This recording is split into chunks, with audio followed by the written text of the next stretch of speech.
नमस्कार, आप देख रहे हैं 4 PM और मैं हूं अभिषेक मिश्रा। देखिए, बांकीपुर उपचुनाव के बीच आरजेडी को बड़ा झटका लगा है। तेजस्वी यादव पटना से बाहर हैं, बिहार से बाहर हैं, शायद विदेश में हैं, विदेश की यात्रा पर हैं और उनकी विदेश यात्रा के बीच बिहार आरजेडी में कुछ बड़ा हो गया है। बिहार आरजेडी के एक बड़े नेता ने इस्तीफा दे दिया है। पार्टी के मुखर प्रवक्ता, जिनको आप अलग अलग टीवी चैनलों पर देखते हैं, और पार्टी के सबसे मुखर प्रवक्ताओं में से एक मृत्युंजय तिवारी, आरजेडी का जाना माना नाम पिछले कई वर्षों से, और उन्होंने बांकीपुर उपचुनाव के बीच लेकिन मृत्युंजय तिवारी ने आरजेडी के प्रवक्ता पद से इस्तीफा दिया है। और इस्तीफे की वजह उन्होंने ये बताई है कि पार्टी में उनको उचित मान सम्मान नहीं मिल रहा है। और आरजेडी के जो प्रदेश अध्यक्ष हैं मंगनी लाल मंडल, उनको उन्होंने अपना इस्तीफा सौंप दिया है। मृत्युंजय तिवारी लंबे वक्त से नाराज बताए जाते रहे हैं, इस तरह की जानकारी हमारे पास भी आती रही है।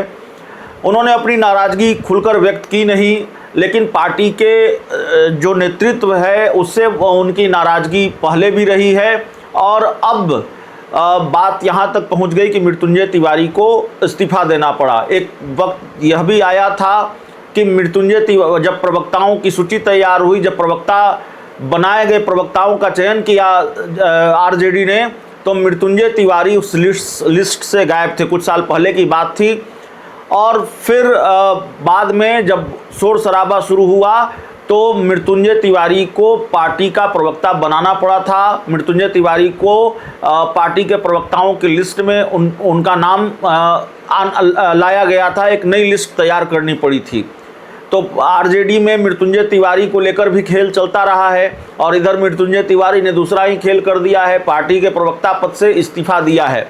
हालांकि अब इतना बड़ा झटका है कि नहीं है, लेकिन बांकीपुर उपचुनाव के बीच मृत्युंजय तिवारी ने इस्तीफा दिया है, अपनी नाराज़गी व्यक्त की है। मृत्युंजय तिवारी की नाराज़गी, अभी आपको याद होगा कि शिवचंद्र राम जो बिहार सरकार में मंत्री रहे हैं, आरजेडी के बड़े चेहरे हैं, और जब उनको विधान परिषद नहीं भेजा गया तो उनके आंसू निकले थे, वो रोने लगे थे और उन्होंने भी इस्तीफा दिया था, लेकिन बाद में उनको मना लिया गया। अब मृत्युंजय तिवारी को मना पाएंगे तेजस्वी यादव, लालू यादव कि नहीं मना पाएंगे, लेकिन फिलहाल माना ये जा रहा है कि इस वक्त तो कम से कम तेजस्वी यादव के लिए, आरजेडी के लिए झटका है। और जाहिर तौर पर कोई बड़ा चुनाव होता है तो खूब दल बदल होते हैं। विधानसभा चुनाव हो, लोकसभा चुनाव हो, उपचुनाव में भी दल बदल का खेल देखने को मिल रहा है। अब मृत्युंजय तिवारी किसी दूसरे दल में अभी शामिल नहीं हुए हैं, लेकिन तेजस्वी यादव को एक झटका लगा है। प्रशांत किशोर को कई झटके लग चुके हैं। प्रशांत किशोर की पार्टी के कई लोग बीजेपी में शामिल हो चुके हैं। तो देखना पड़ेगा कि तेजस्वी यादव को और झटके लगते हैं या तेजस्वी यादव या लालू यादव इसका डैमेज कंट्रोल कर लेते हैं, मृत्युंजय तिवारी को मना लेते हैं, मना पाते हैं कि नहीं मना पाते हैं। इस रिपोर्ट में इतना ही। बहुत बहुत धन्यवाद।